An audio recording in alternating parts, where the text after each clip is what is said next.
All right. This is Before the Pitch, where we just bitch about the Mets and the Yankees because you can love New York baseball no matter what shade of blue you're wearing. I'm Billy. And I am Scott, and the death of Mr. Peanut has us feeling a little bit blue today, so we're wearing our blues. Don't forget, you guys can follow us on Twitter and Instagram. And Twitter, we engage with everybody all day because luckily one of us works a job where we can always be near that computer or a phone to get an answer and a conversation at you guys. So make sure you follow us on those platforms. Yeah, so I didn't think you'd be as heartbroken by Mr. Peanut passing away as I am. It's been the bane of your existence for a little while now.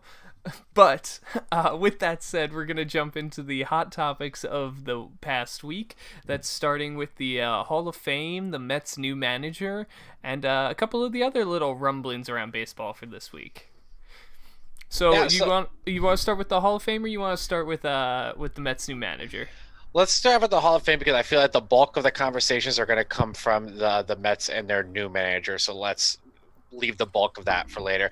For those of you who don't want to hear about more about Derek Jeter because you're tired of it, we're going to put the time stamp in the description so you guys can just skip right over to the Mets discussion if that's what you're looking for. For right now, let's talk about Derek Jeter. Um, it's so fulfilling and it's almost tear jerking to watch a guy who I've grown up with, and in many ways I feel like I have grown old with him in so many regards. I got a picture of him over there. I actually got a lot of Derek Jeter stuff in my room. A lot of stuff that you guys don't even see on the screen right now. Um, my favorite memory of Derek Jeter is hitting his 3,000th hit because I was there. We were on the right field line, and it was absolutely fantastic, and I'll never forget that. So it's to feel like you've been a part of something this whole time. I think that's why it's so special to see Jeter do that because it's not a surprise to anyone that he got in. So I'm not sure if it's as celebratory as Larry Walker getting in, because to me that feels more like a little more uplifting because it's a little bit more unexpected. Jeter was obviously going to get in, so it's almost like we've kind of been living in this reality for a while. Mm-hmm. um but it's nice to finally see the closure. It almost feels like the book has officially closed, Oh if yeah. that makes any sense. I completely agree. Yeah. Sorry, I'm just trying to pull up the quick rundown of all the votes for the Hall of Fame, just to so we can talk a little bit more about the ones that didn't get in this year as well. But I mean, Jeter completely deserving. Obviously, I mean, people booked their tickets for this. What 6 years ago? As soon as they found out he was retiring, people were like, "I'm booking for 2020 when he gets Yeah. elected." It's no surprise the guy has almost 3,500 hits in his career, which rivals very few. There are very few people who have ever hit that milestone or even come close to it. There's a reason that the 3,000 was such a significant accomplishment as it was. You don't see it every day, Yeah. and we had the pleasure of almost 2 decades worth of Jeter, Yeah. almost 15 Yeah. years plus. Yeah. Um, and as a Mets fan, you can't just help and look across town and say that was a great player. Yeah. And a once in a generation type player. And I know everyone compares Aaron Judge to Jeter a lot nowadays because of the similarities to how they exploded on the scene and the way they took the city by storm. And yes, I get the comparisons, but I don't think it's going to be this quickly we find another Jeter. And that's not a knock on Aaron Judge by any means. It's just a testament to what type of player this guy was. And I have to say, when I watched my favorite player retire from the first base line, there were tears. There were legitimate tears when I saw that last moment of them on the field. And it's not something that you should ever be sad about, but it is one of those moments where you look and you realize what you just got to witness. And the thing you have to understand about Jeter he is who he is, both here in his hands, in here and in here, and that's something you really can't do. It's like the three C's of the captain is character, consistency, and clutch, and that's the three things that I would most put to Derek Jeter. But we gotta talk about the one guy. And as a matter of fact, New York Post actually even highlighted that.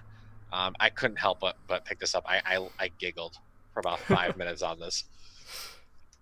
I had to talk about this because there's a reason why I'm so angry over this. I'm going to explain why. The problem with that one person not voting him in, I think we're all assuming that the reason he did it is just to be that one guy.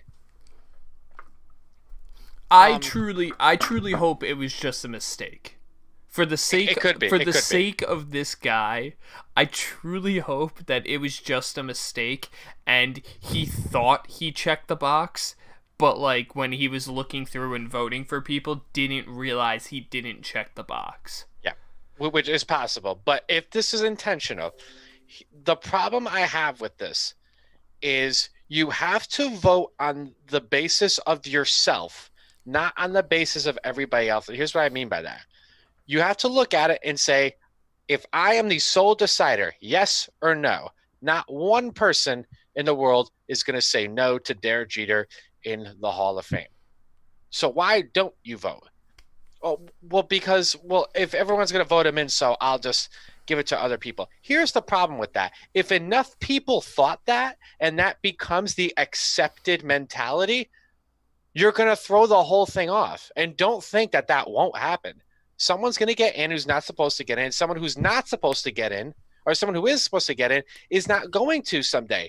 Because if that just becomes accepted, someone else is going to do it. No one's going to do it. That's a problem, especially down the road. And you're doing that because you're thinking about what other people are doing instead of just deciding on yourself. And it's contradictory because you're essentially saying either I'm going to vote for him, or if you're someone who says he shouldn't be getting in anonymously and you think that's your purpose and your job is to decide who gets in unanimously. Did I say anonymously before? You said anonymously. Okay. If I said it's not your decision to decide who's unanimous and who's not.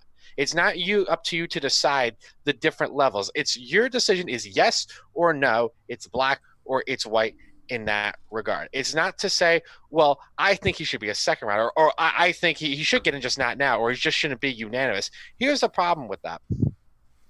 You're essentially saying, I'm voting for him, but I don't want you to. Or I'm not voting him, but I want you to.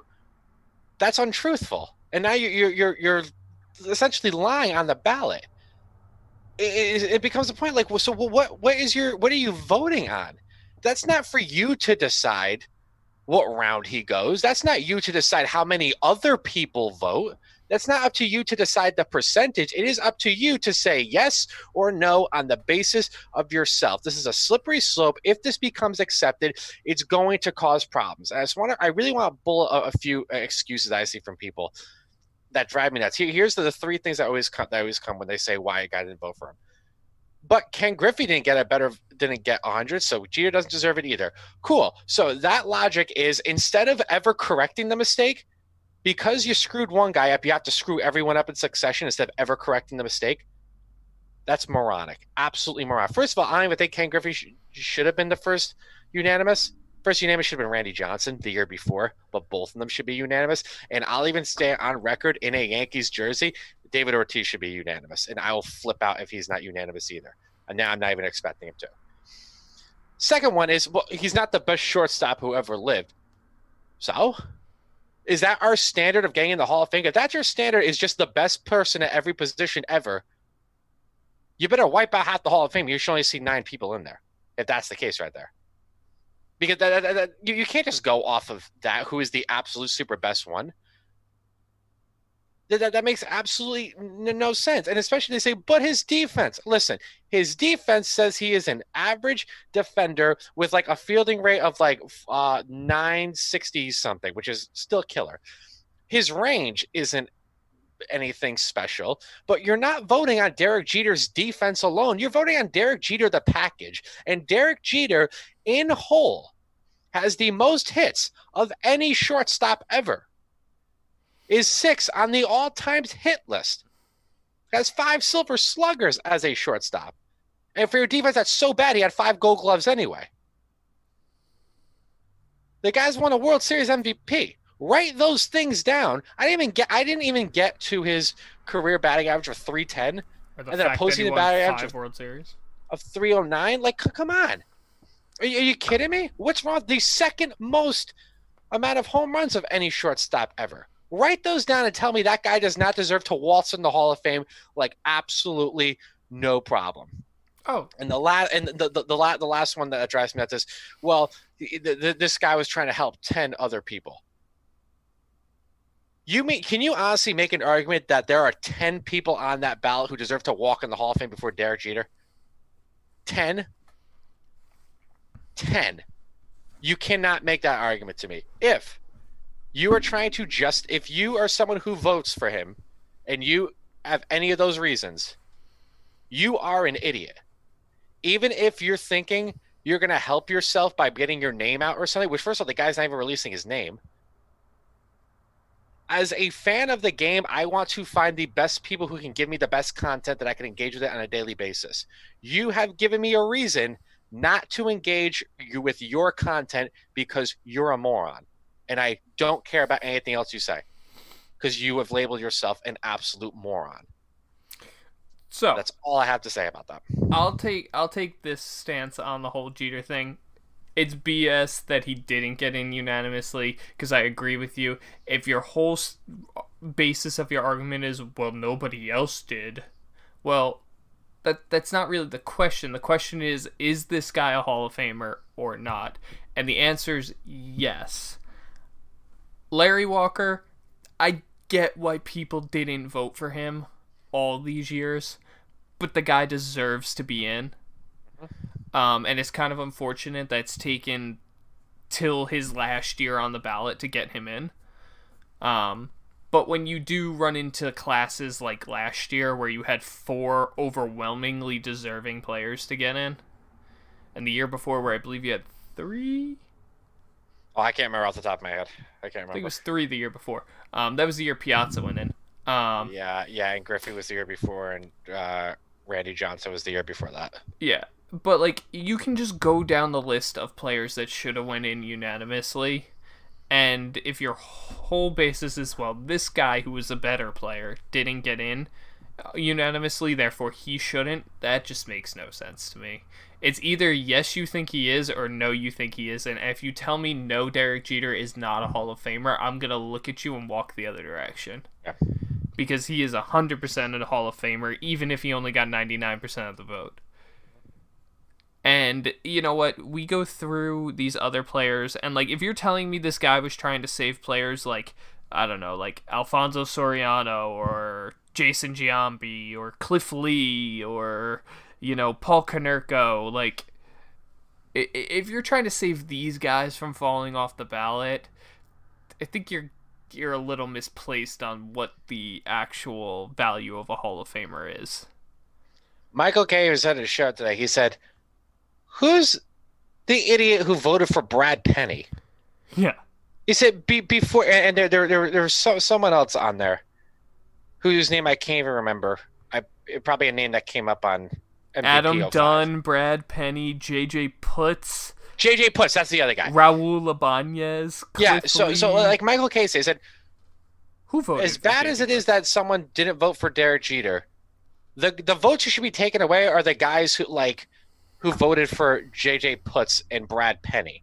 He said, that's just a dude who's just trying to be obnoxious and screw up the entire thing, because there's no way you can make an argument for them. Mm-hmm. And that's the thing. That's the problem with this, is it affects the overall by you trying to feel like you could somehow affect the overall. You just have to worry on a basis of you. And if you're going to tell yourself, well, but he's not a first ballot thing, if you're going to put him in anyway, he's not going to be any less or more deserving tomorrow than he was today. So just check him off when his name's right there. Stop creating the extra steps to make yourself sound somehow intelligent. Yes. I'm going to get off the beat the guy who didn't vote for Jeter horse and get into more of the deeper conversations of the Hall of Fame really quick before we move on from this topic. So the first one being, I wonder if the people who voted for, like, say, JJ Putz or Brad Penny are the guys that wanted to vote for 10 people but didn't want to vote for the likes of, like, you know, Barry Bonds, Roger Clemens, Kurt Schilling, you know, like the the obvious uh, questionable candidates to a certain extent. Now, I will give you my opinion on this. These guys are some of the main reasons why millions of kids, including many major leaguers, started playing baseball. And they are the reason that millions of people turn the TVs back on in the late 90s, early 2000s to watch baseball.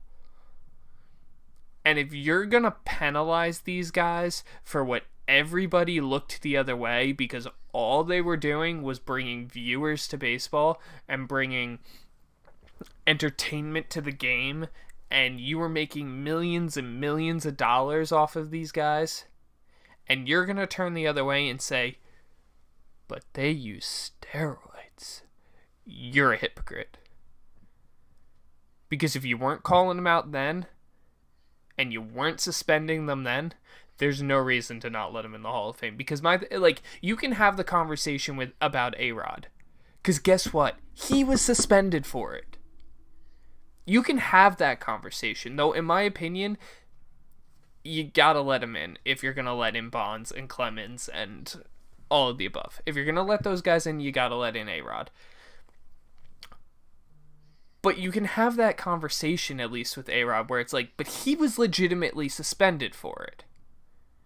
And he has legitimate claims to being damn good without it, even as well as Barry Bonds. And here's the thing. I'm going to compare us to the Astros for a quick second, and then I'll jump back to you. If I can't say the Astros won the World Series because they cheated, though it certainly helped. You also cannot tell me Barry Bonds is only this good because of drugs and steroids, but certainly helps, say, with A-Rod. Mm-hmm. So if you are content with the Astros being the world champions of 2017, you have to be content with these guys going to the Hall of Fame, because there's no argument that works for one that cannot immediately apply to the other. Mm-hmm. Back to you. So now I'm gonna ask you. There's 2 more years for the ballot for Schilling, Clemens, and Bonds, mm-hmm. and Sosa for that matter. Do they get in? I'll give you the percentage of the vote. So you need. I think they're at 60. They just cracked 60 for the first time. Am I correct? And then Kurt Schilling was at 70. Yes. So yes. You need 75. Schilling got 70. Clemens got 61. Bonds got 60.7. So almost 61%. Do you think in 2 years they'll have the 75 they need? I heard my initial response is going to be no, because you're not going to teach the old dog new tricks. People are set in their ways on this decision. At least with this one that's different from Derek Jeter is I at least understand this point of view. I don't agree with it, but I at least understand it. I'm personally putting it. To me, if you're so worried about the steroid thing, lucky for you, in the same building, you got a museum that could tell the whole story. The story is not going to be forgotten. That's my thing. No one's going to forget. Everybody knows. Yeah. There's no, And do they get in? I heard this interesting theory on FA, and that kind of turned my mind to this. I'm pretty sure Bonds and Clemens' last year is A-Rod's first year. So what if the idea is punish them for as long as we can punish them, let them in their last year? What if that's the punishment? And it's a stupid punishment. It's a stupid one, but we've just determined these aren't the smartest pieces of logic that are going into voting for these people. Which is ironic, because they're the ones that determine who is and who isn't a Hall of Fame player. Which is nuts. But you almost wonder if they're saying that, and I think that's just dumb enough that a baseball writer would do that. With that being said, if their last year is A-Rod's first year, you let Clemens and Bonds in, Alex Rodriguez better be standing right next to him. So I'm going to break this down just slightly more. So if you want to get into the exact numbers of how many votes you need 298 to get in out of the 397 votes there are. Mm-hmm. Schilling's at 278, Clemens is at 242, and Bonds is at 241, which I don't understand who's the one person that voted for Clemens and not Bonds. this goes back to the Jeter thing. Who's the one guy that decided that cheater can get in, but that cheater can't? If anything, even if you're picking one over the other, you would think it to give it to Bonds before Clemens, because Bonds has a legitimate Hall of Fame career when he was in Pittsburgh. He at least has that claim going for him. That's fair, and he also is officially the Major League home run leader. Yeah, of all time. So that's a little interesting for sure. But I think they both should be in. That's my opinion. Schilling's interesting in my opinion, but I'm not really gonna get into all of that because then you start getting political, and I'm not dealing with that. But it's very interesting the way they've been treating Schilling lately. So we'll see how that all pans out in the next couple of years. But they've got 2 years to go. And I think next year's going to be really telling as to whether they'll get in or not. I think if they get above 65 to 70, they'll get in there last year. Because I think there'll be a lot of guys who, like you said, have been holding out their vote, and then go, well, I'm never going to have a chance to vote for them again. Should I do it? And a lot of people are going to say yes. Because when it truly comes to that final test, I think a lot of people are going to be like, yeah. And even if they get pushed off the ballot, like what's who are the people who let Fred McGriffin last year? Not the people who voted for him. I don't remember that, right? exactly, but yes, there is a way to get yourself back in the Hall of Fame even if you fall off the ballot. And those are from former players. So eventually, here's what's going to happen. The people who are voting for them, who are all stuffy about the steroids, are going to leave. The people who are going to take over that position are the ones who keep saying, let Barry Bonds and Clemens in. So eventually, I think they will be let in, if not for that regard. That just won't be for a long time. But it's going back to what I said, Jeter. Quit cutting out the extra steps when you don't need to cut the extra steps. Just put them in the darn Hall of Fame. Yeah, I'm with you on it. Just put them in. Yeah. So let's move on. Let's get to the meat of the Mets discussion. So just a short recap. We all know Carlos Beltran was relieved of his duties as the Mets manager, and they've been on the last, 2 weeks now? Has it been 2 weeks already? A week? Oh, I'm trying to think where I was working. It has to be, I think, a little less than a week. No, it has to be a week from... It's over a week. It's over a week. That was last Friday? Was it last Friday? Anyway, it's not important exactly when it was, but the Mets have spent their time. They've done their more or less due diligence. You can have your own opinions on the due diligence that the Mets have done, but they have hired Luis Rojas. He is a internal employee. He is not an external candidate that got hired. He is a person who has worked for the Mets for quite a long time now, and he has been made manager for the foreseeable future. I believe it's a multi-year deal being worked out for him, and we'll see how he does. Personally, I believe this was the smart hire for the Mets. I think it's the out of the box, but not too out of the box hire. And what do I mean by that? I mean, he is well known to the players in that locker room, and I think that is the discussion they had internally within the organization, saying that we need a guy that we can truly trust with our players and that the players have trust in. He's that guy. He has managed many of these younger major leaguers in the minors as a manager for the Mets. But he doesn't have any major league managing experience. So he has managing experience, let's make that clear. It's just not major league managing experience. And yes, there will be a learning curve, but I don't think that learning curve is as great for a guy that has been in similar situations before as it is for someone who's never been in said situations before. And I think it's smart to do that at this point. You know, when you can quickly walk in a room and already command respect and have trust from players within the organization, I think that's a big bonus in this situation when the Mets may have lost a lot of that trust with their manager when the whole Astros thing happened. I don't know. I'm not in that locker room. I don't know how those players individually felt about Beltran and his role in the Astros stuff. Excuse me. But knowing that you can lose trust in a person so quickly in with such an action, I think it's smart that the Mets went almost polar opposite. Instead of taking a completely unknown quantity, they took a very known quantity. You can go ahead and take that from there.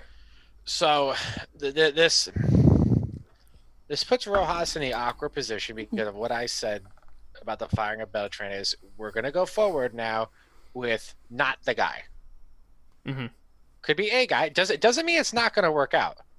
This could be a blessing in disguise. But he's not the guy. He's not the guy, and that I think it's unfair to Luis to have to go in there every day knowing that he's not the guy. I think it's unfair to the players to know this isn't the guy. I think this is unfair to fans to know this is not the guy. Not saying he can't be good or he can't be a guy, but he's not the guy.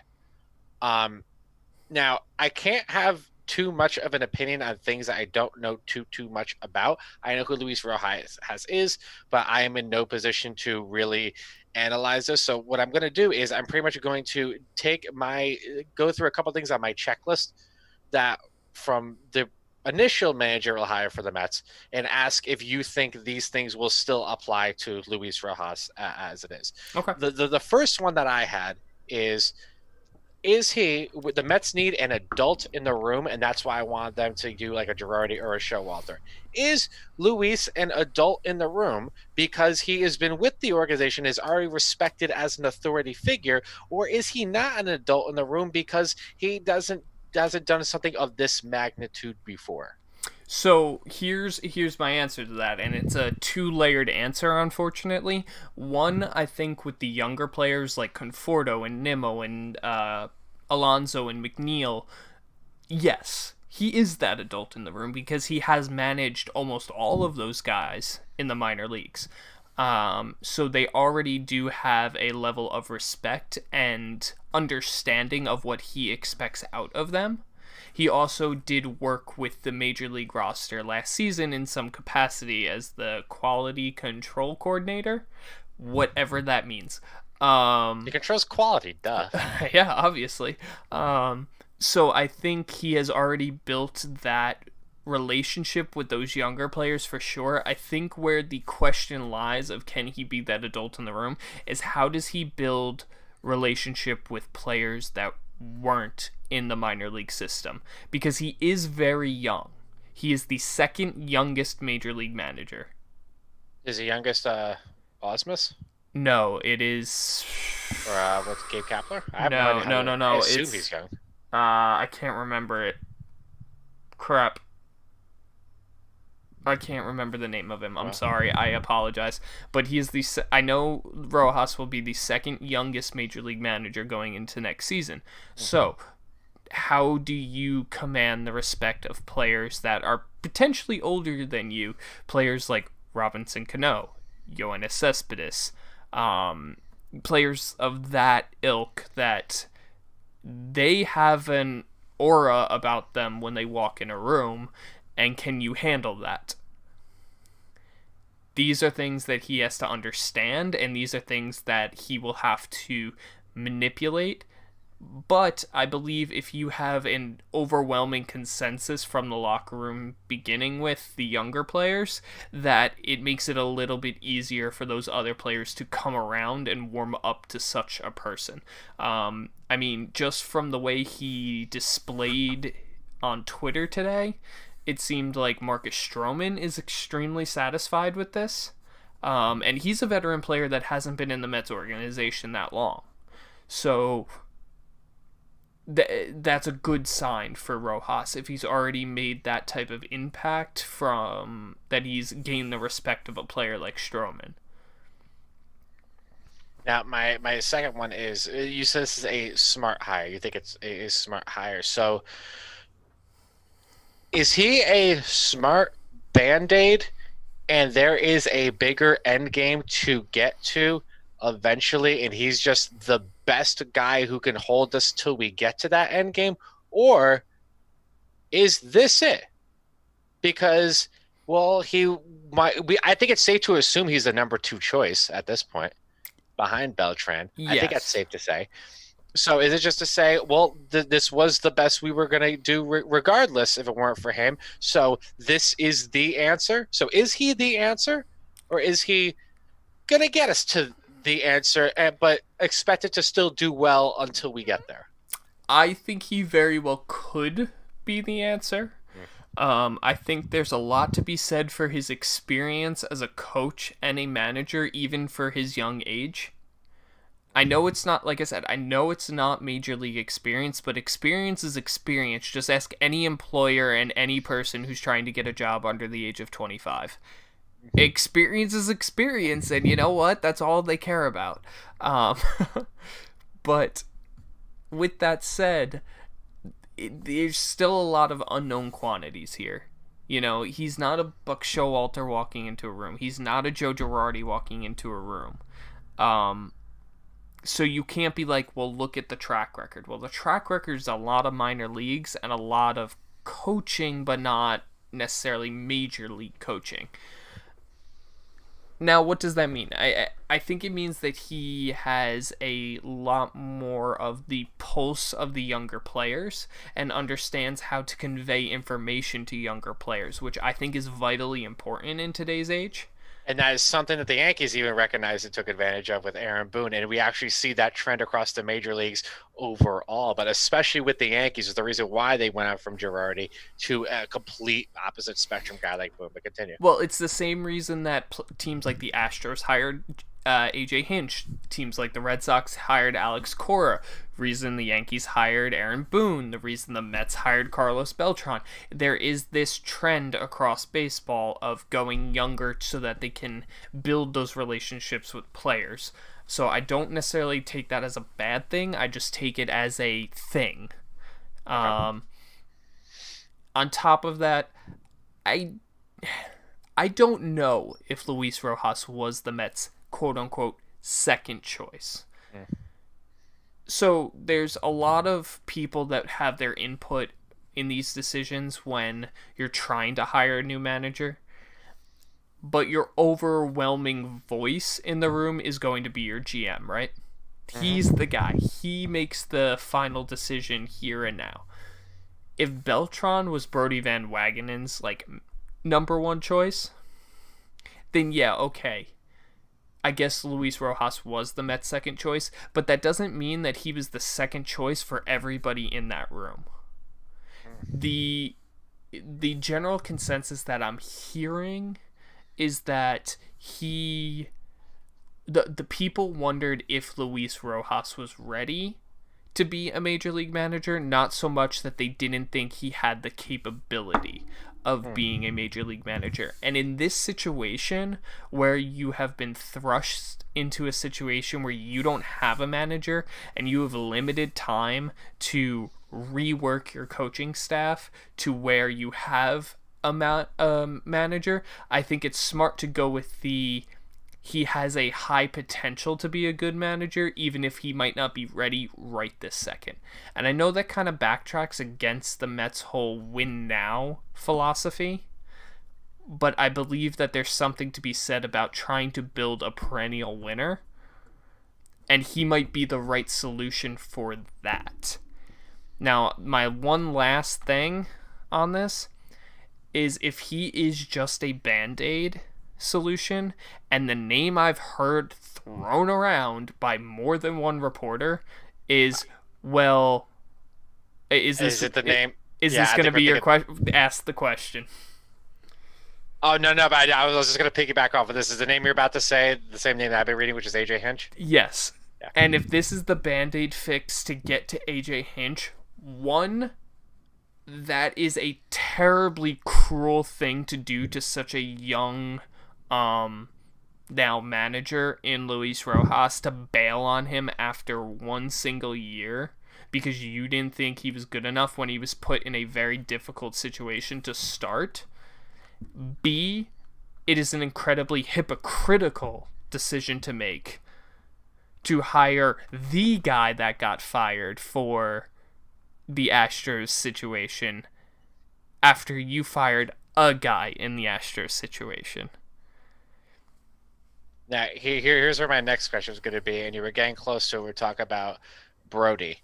So, Brody has been here a very short amount of time and has been put in the spot to make quite a few key decisions that have a lot of people split down the middle on. And the first one being the Cano-Diaz trade, which you and I both contested at the time was the smart move, and it was the calculated risk.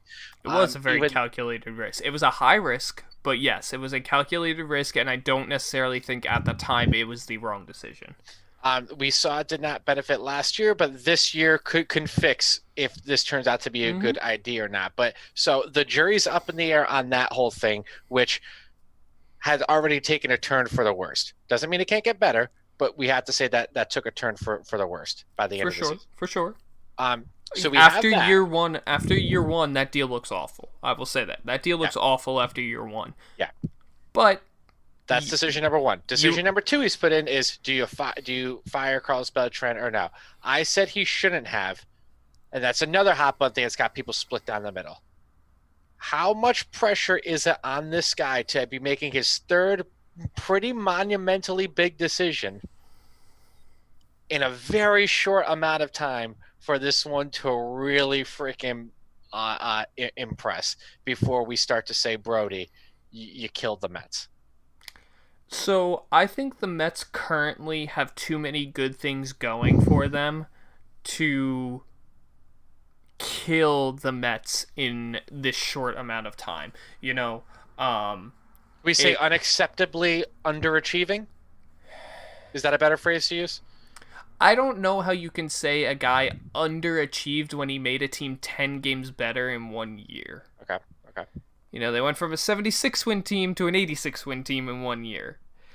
I get they still didn't make the playoffs, and some things on the team did look very bad. But all things considered, one, Mickey Callaway was not his hire. Mm-hmm. So he was kind of forced into that position as it is. So if you're going to blame Mickey Callaway for a lot of the Mets' shortcomings, you can't throw that on Brody. You could say maybe Brody should have fired him sooner. That's maybe a legitimate criticism. But to blame all of the shortcomings on Brody that were Mickey's shortcomings, that's kind of doesn't make much sense in my brain.